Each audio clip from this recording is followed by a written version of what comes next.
Ladies and gentlemen, I give you our mayor, Rick Goldring.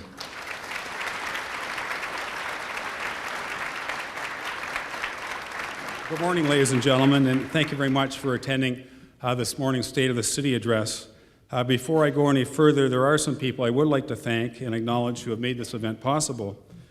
I do want to thank the Chamber of Commerce for not only hosting this morning, but also for the tremendous work that they do throughout the year, tirelessly promoting business and prosperity within the city. But I do want to recognize my colleagues for the way that they represent their wards, the individual residents, and the city as a whole. It is certainly an honor and a privilege to serve with each and every one of them. Finally, I want to recognize the people who keep the city running, the city's management and staff. These are the people who put forth great effort throughout the year, providing services for our residents and step up during very challenging times around events like windstorms and ice storms. Thank you for your unwavering commitment in making Burlington the great city it is. I would like to take a moment to talk about the recent ice storm that we experienced on December 21st and 22nd. There was enormous damage and a loss of power to over 500,000 residents across the GTA over the holiday season. By Sunday morning, approximately 7,500 households, or about 12% of Burlington Hydro customers, were without power, and there was no certainty when the situation would be resolved. The areas north of Dundas, including Lowville and Kilbride and Cedar Springs, sustained the most damage. Trees toppled onto roads, rendered them impassable, and ice-crusted branches fell across power lines, resulting in those lines coming down. While residents and businesses were affected throughout the city, those areas waited 3 to 7 days for restoration of their power. All power was restored by December the 29th. So on behalf of everyone in the city, I do want to recognize and thank all those involved for working and persevering through the most intensive storm-related power restoration work in recent memory that took people's time away from their families and their own holiday plans in order to serve the community by working together in a very, very complex 24/7 operation. I want to thank our city and regional staff. I want to thank our firefighters, both our career firefighters, but as well as our volunteer firefighters up in Kilbride who kept the Kilbride Fire Hall open as a community center, as a warming center, and a place for information and encouragement. I want to recognize Burlington Hydro. Jerry Smallgains, the CEO and president, is here this morning, along with some of his hydro team, but the guys on the ground kept working and working and working until everybody was connected. I want to thank our friends at Oakville Hydro, Waterloo North Hydro, Cambridge and North Dumfries Hydro, as well as a number of contractors and various tree trimming organizations, and many, many others who are committed to support restoration and cleanup. I also want to recognize residents who helped and supported friends, neighbors, and strangers in a variety of different ways, including providing food, shelter, and encouragement to those in need. I was inspired by how people came together in true community spirit to serve others. All your efforts are applauded. We will continue to learn from these events through our review process so that we can get better in dealing with future emergencies, but I must say we did a fine job. At the beginning of this term, with the help of the community, Council developed a strategic plan for Burlington to define our priorities and our action plans and identified 3 strategic pillars: vibrant neighborhoods, prosperity, and excellence in government. These themes serve as the roadmap we follow to ensure our people, businesses, and nature thrive. This morning's address is divided in 3 areas. We're going to talk about last year, look in the rearview mirror, we're going to talk about the course we are on, and then we're going to look at the road ahead. In 2013, the world economy remained seriously challenged. Europe was unsteady, the U.S. had a shutdown in government services due to fiscal constraints and political paralysis, and the Canadian economy grew at a modest 1.7%. In this environment, the federal and provincial governments continue to make cuts and shift costs and responsibilities to municipalities. While we continue to advocate for more assistance at the municipal level, we must be fiscally responsible and manage and leverage our own assets to ensure our own prosperity. We cannot always have our hand out asking for more money from senior levels of government. Jane and Mike, just ignore that last comment. We need to be creative and innovative in addressing our challenges by maintaining the balance between revenues generated and providing the services our community wants and needs. At your table are copies of the Burlington Story, which describes our city, who we are, where we have been, where we are today, where we need to be, and what our future opportunities and challenges are. I encourage you to review this document. At its essence, the Burlington Story is intimately connected to all of us. In my case, I moved to Burlington when I was 3 in 1960, so I'm not a lifelong resident. I moved here when I was 3. And I got to tell you, I moved to Oakville for 11 months a number of years ago. I don't know what I was thinking when I did that. But my dad was a bank manager in East End of Hamilton in 1960. He and my mother wanted to move to Burlington earlier, but waited until the construction of the Skyway Bridge was completed, making the commute from Burlington to East Hamilton that much easier. They chose Burlington because of its location, its great neighborhoods, its rich natural surroundings, and because it was a great place to raise a family. And these are the same reasons why Burlington continues as a desirable place to live for longtime residents and newcomers. There are a number of public opinion surveys that have been completed over the last number of years that find that over 90% of Burlington residents state their quality of life is good or very good. And once again, we attained a top rating from Money Sense magazine as the #1 medium-sized city to live in all of Canada. Our goal is to be and live the title as Canada's quality of life capital. So what did 2013 bring to Burlington? While we are facing some challenges, our local economy continued to remain strong in 2013. Over 660,000 square feet of new industrial, commercial, and institutional space was constructed in 2013, with a total value exceeding $211 million and adding new tax revenues of close to $1 million annually. We welcomed 118 new businesses to Burlington last year, including Nuterra, which is a water and wastewater technology company that has established its 3rd location in Burlington. We also welcomed Seals Unlimited, who renovated a 13,000 square foot warehouse on King Road, and Gyptech, a global supplier of wallboard process equipment and engineering services, built a brand new corporate headquarters in Burlington, bringing 85 high-tech jobs to the city. Our unemployment rate is at 6.4%, which continues to remain lower than the provincial average. Over 1,100 new jobs were created last year, and we look to continue that trend in 2014, providing opportunities for Burlingtonians to live, not just live here, but work here as well. Burlington continues to have a very, very strong real estate market that saw 412 new units created in 2013, and the average price of a home now exceeds $486,000, which is a 7% increase over 2012. There were many milestones that were accomplished in 2013 and worthwhile noting, so let's take a look at the video to see some of the highlights.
It was a great year, and I'd like to provide you with a few more details on some of those initiatives.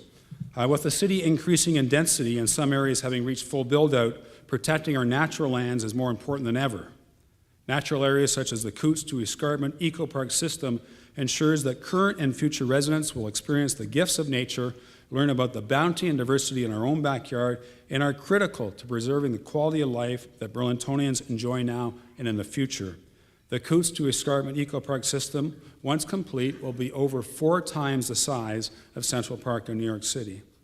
Last spring, longtime Burlington businessman John Holland, in memory of his wife Eileen, donated 37 acres of property in North Aldershot for use as additional parkland.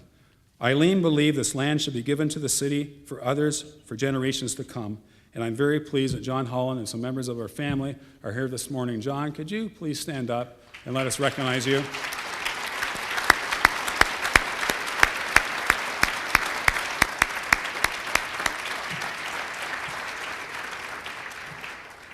A great selfless act, John. Thank you so much. The Haber Recreation Center in Alton is the city's largest community construction project made possible through a very, very unique partnership between the City of Burlington, Halton District School Board, Burlington Public Library, and Haber and Associates Law Firm. This is our largest community center and is equipped with amenities to support regional and provincial levels of play. The Recreation Center shares the facility with the new Dr. Frank J. Hayden Secondary School and the Alton branch of Burlington Public Library. This unique branch of our library system is used by both high school students as well as the public. And this is a shining example of innovative partnerships that we need to consider and foster to build vibrant and complete neighborhoods. Thank you to our partners, and in particular, a big thank you to Chris Haber and his family who stepped up and sponsored the naming rights of Haber Recreational Center, made a significant financial commitment to the city. Chris and his family are here somewhere this morning. Chris, please stand up and take a bow. And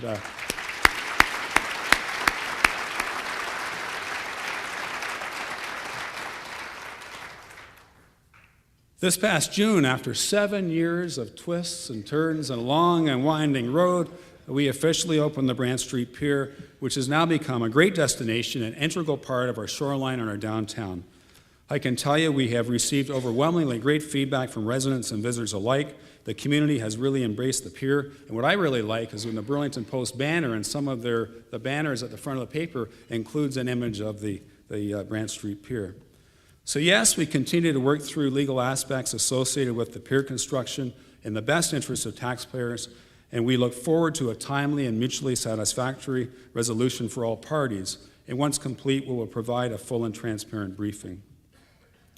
We collaborated with Burlington Hydro and other stakeholders to produce a Made in Burlington community energy plan that will help identify areas where conservation and efficiency measures can be focused. It will assess the potential for local generation, particularly for renewable energy resources, utilize smart grid technology, and to look at energy implications on future growth and prosperity. There were so many stakeholders involved, both our school boards, our Sustainable Development Committee, Burlington Green, Halton Region, Burlington Hydro, Union Gas, but the person that kept this all together, was the glue that kept this all together, was the chair of our Community Energy Plan Stakeholder Advisory Group, and he's with us this morning. I'd like local businessman, the president of Stress Street, Michael Schwanger, to stand up and let us acknowledge him for all his efforts.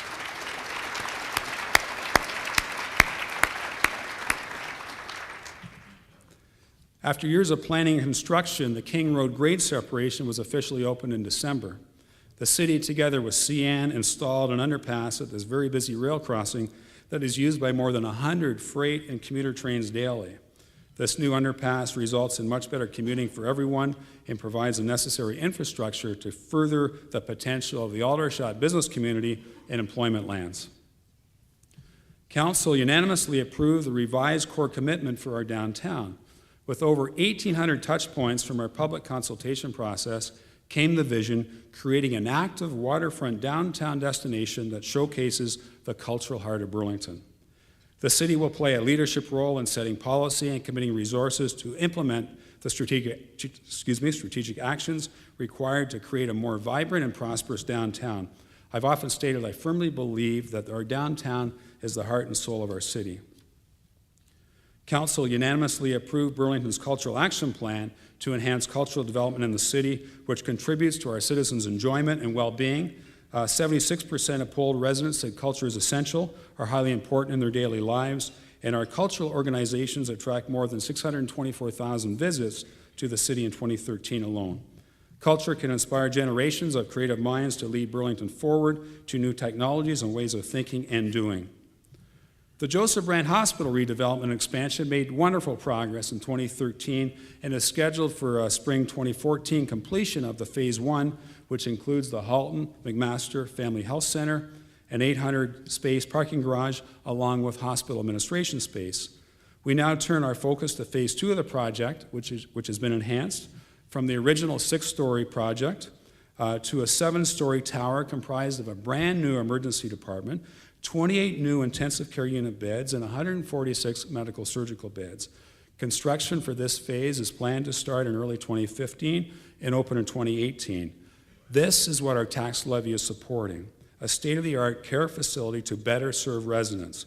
Joseph Brant Hospital, once this project is complete, will essentially be a brand new hospital. While the City of Burlington is contributing $60 million to the project, the Joseph Brant Hospital Foundation is also raising $60 million, so I encourage everyone to contribute to the capital campaign because this is your hospital. We endorsed our very first community engagement charter aimed at making the city's government more accessible and involved with the people it serves. The charter was created in cooperation between local residents and city staff. We continue to expand our engagement toolbox with our partnership with Vision Critical that will use innovative new forms of online technology to assist city and council in connecting with residents on a variety of issues. The community online panel known as Insight Burlington, and there's a website listed there if you can make note. It will be launched on January the 27th, but it will consist of 5,000 residents from all areas of the city on an online community engagement panel. And Burlington will be the very, very first Ontario city to use this online approach to citizen engagement and consultation, resulting in valued input on the issues of today and tomorrow. In partnership with the City of Hamilton, Halton Region, and both the federal and provincial governments, we continue to make great strides on the cleanup of the Bay as well as the cleanup of Randall Reef, and we've signed an agreement and committed some money to that particular process. The result will be a much cleaner Burlington Bay, improving the quality of life and prosperity for all Bay Area residents. 2013 also brought us some challenging issues.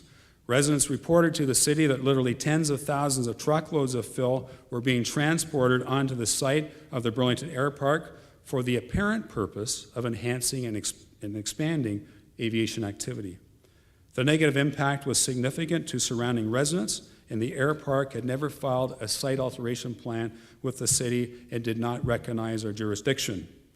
The city took the position that the city's site alteration bylaw is applicable to this project and must be complied with. After much discussion with residents and air park representatives, we filed a legal proceeding with the Milton Superior Court, and they ruled in our favor. This is a significant decision for Burlington and for municipalities with similar challenges all across the country. I thank all our residents for their perseverance and our staff for working diligently on this positive outcome. The safety and quality of life of our residents is our #1 priority.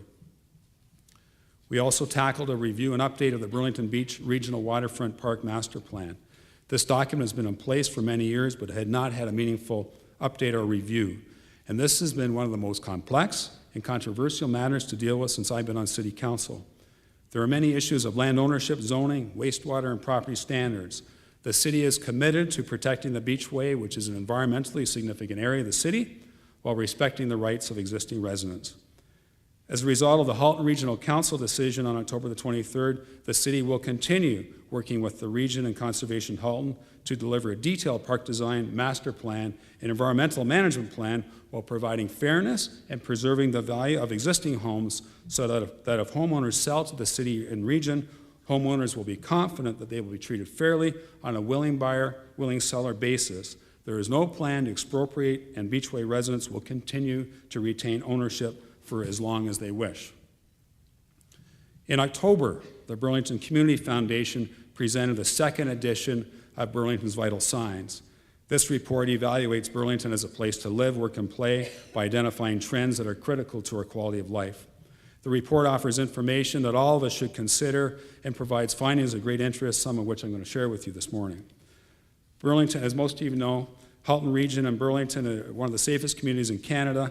In fact, Halton Region is the safest regional municipality of all of Canada, and residents tend to see the quality of life in the city as improving, as almost 30% indicate that the quality of life has improved over the past 2 years. It's no surprise that we are overall a very prosperous community. Our residential real estate values are holding strong and increasing as noted. We have well-educated labor force and have cultural opportunities and environmental features like the escarpment and the waterfront that are quite clearly the envy of others. Our median household income is 24% higher than the Ontario average. On the other hand, Almost 1 in 10 individuals live in a low-income household. 1/3 of those live in extreme poverty. Burlington is not immune to the youth issues that prevail elsewhere in Canada and the Western world, such as obesity, bullying, and mental health, and we need to advocate for quality infrastructure to provide the support needed so everyone can live healthy and productive lives. Our population is aging faster and greater than the Ontario average.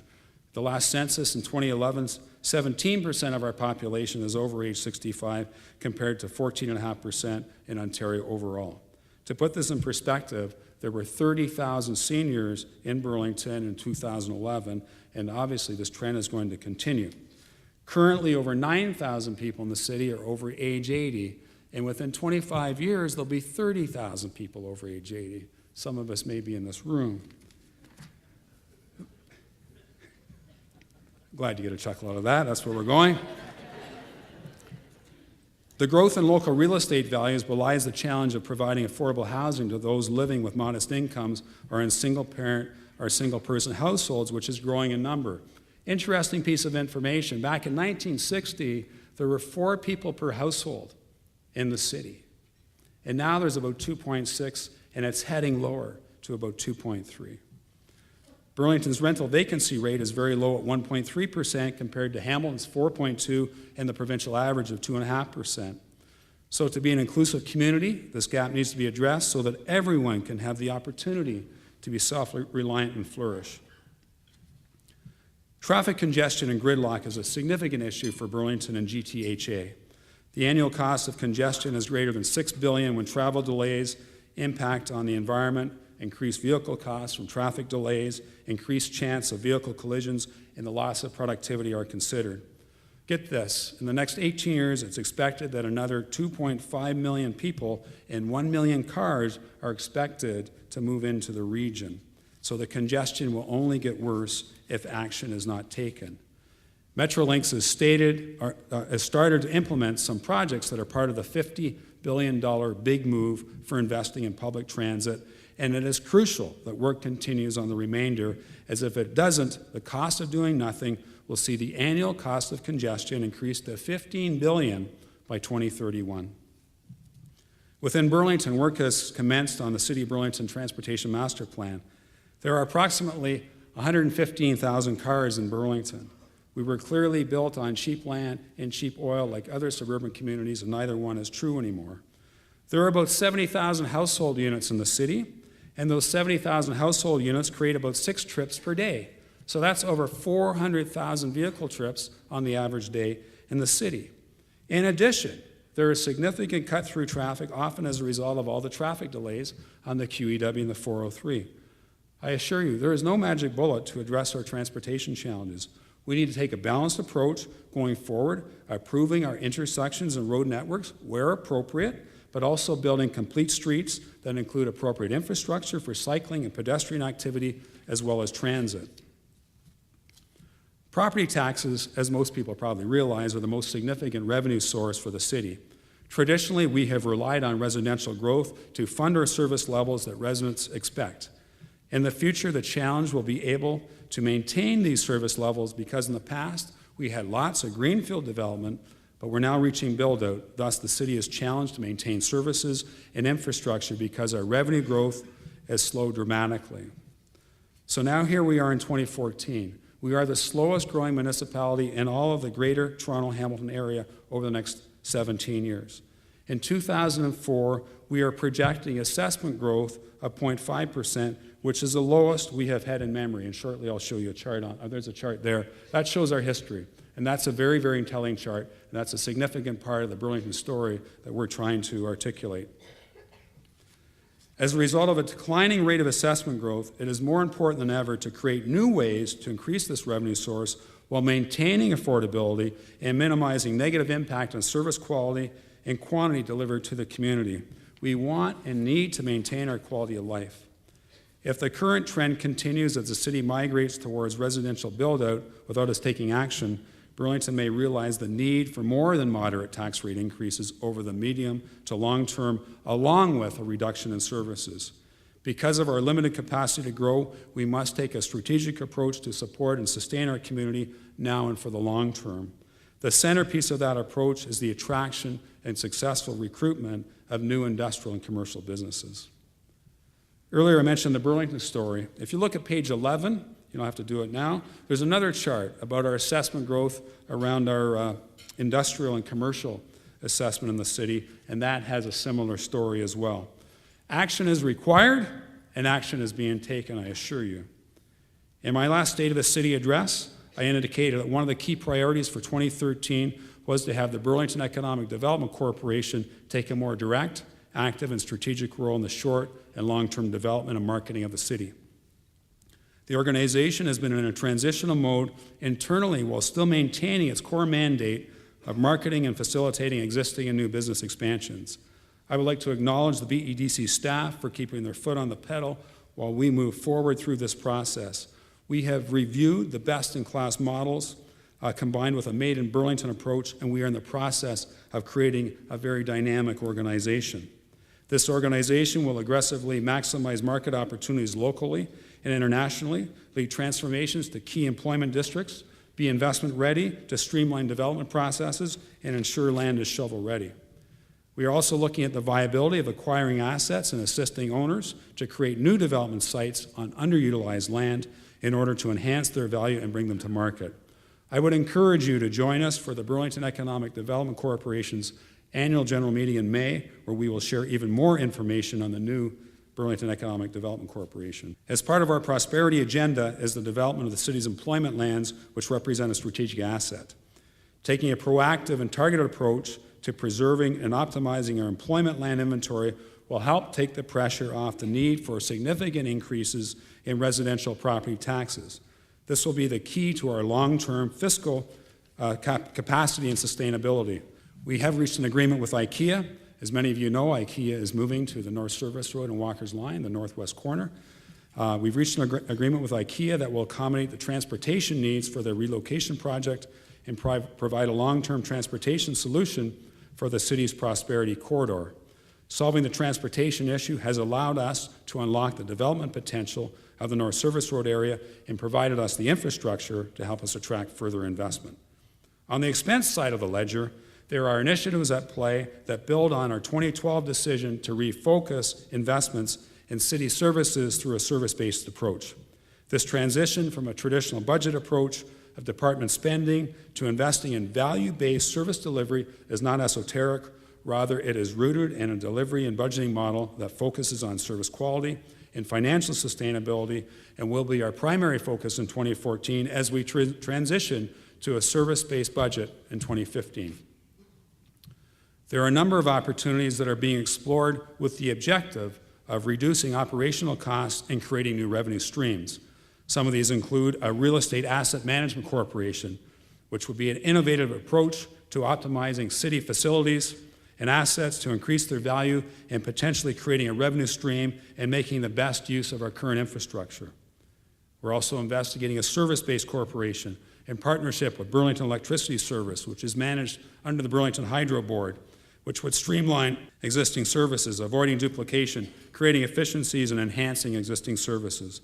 Examples under consideration include stormwater management, street lighting, and tree trimming. An energy corporation is also being investigated that would offer residents effective, value-based, and sustainable energy solutions to provide our energy needs now and in the future. So for each of these concepts, a comprehensive business case will be developed to identify and weigh the benefits, costs, and risks associated with each initiative. The models with the most return on investment will be considered for implementation. Exploring new service delivery methods has established an environment of change and transformation, and to enhance service value and quality and build on our efforts for sustainable local government. The city, like other municipal governments, is under increasing pressure to think more entrepreneurial and be creative in revenue generation and service delivery opportunities. We are, in essence, reinventing municipal government. While it's wonderful that Burlington is lauded and recognized, we need to continue and stay ahead of the curve. In times of high growth and great prosperity, we often neglect to look for the future challenges that we might face in the long term. It is often when we are experiencing the most difficult times in life, in business, personally or professionally, and we face challenges that we learn to be innovative and creative. These are the times we are often the most successful in finding solutions. As a community, there are many challenges that lie ahead that we must confront. Your ideas, passion, and engagement have never been more needed than today. In my inaugural speech, I closed with the African proverb, if you want to go fast, you go alone. If you want to go far, you go together. Ladies and gentlemen, we are in this together. We can together continue to build a city that works to provide the best in vibrant neighborhoods, prosperity, and excellence in government.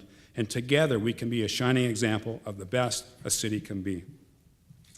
The following sums up the keys to success to sustain Burlington as an attractive place to live, work, and play. Attract new business to generate new sources of revenue, jobs, and increase opportunities for more residents to work and live in the city, thereby improving quality of life.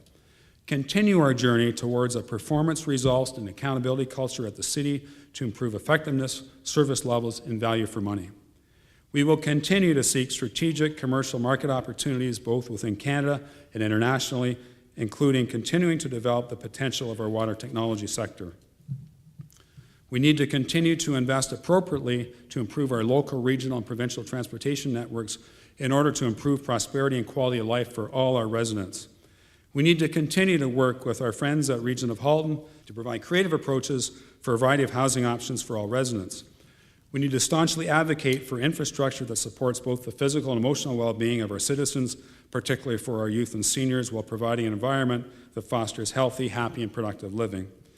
Meeting these aspirations will be a community effort. We need your support to make this happen, and over the next few months, we will be soliciting your participation, and I'm asking you to get involved in any way you can.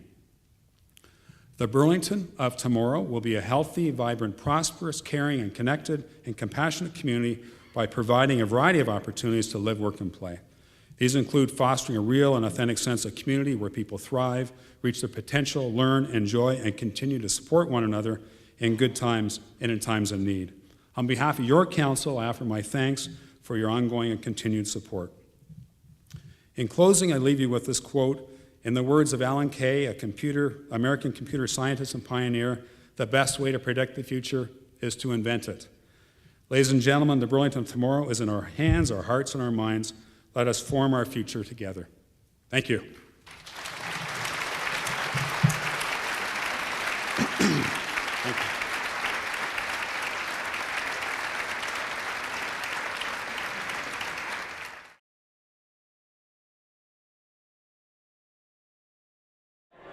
I think it's a leader in Canada, and I really was impressed with the way they went across the world to compare Burlington to places like Copenhagen and places in Sweden, which are the leaders in sustainable energy for cities, and setting our goals to try to match theirs. What I heard from Mayor Goldring this morning around the refocus on economic development really excites me, because for my organization and other organizations that are in employment and training, we understand, and I know Mayor Goldring understands, where that fits in terms of a thriving community. As the city identified their strategic direction, one of the three pillars is prosperity. The identification, I believe, of the prosperity corridor along the QEW, the new development or redevelopment of existing employment lands there will allow that increase in ICI development, contribute to new revenues, growth in revenues, and allow the city to continue to prosper. The upcoming years are more about being able to unlearn as much as they are about learn, and I think that creativity and innovation is going to be the lifeblood of organizations and of communities as well. So I think that the best thing that we can do for the next generation and for our youth is to provide them with the skills that they need so that they're adaptive to our workplace and some of the challenges that we're going to have going forward. You heard the mayor a couple times this morning during his State of the City address talk about the high quality of life that we enjoy, and I think if you wanted a picture postcard of that high quality of life, you could come downtown and you could find all of the elements that he spoke of in about 10 city blocks. We need more community support than we've ever needed in the past. I encourage everybody to get involved in any way you can and help us transition Burlington into one of the most innovative and creative municipal governments in Canada.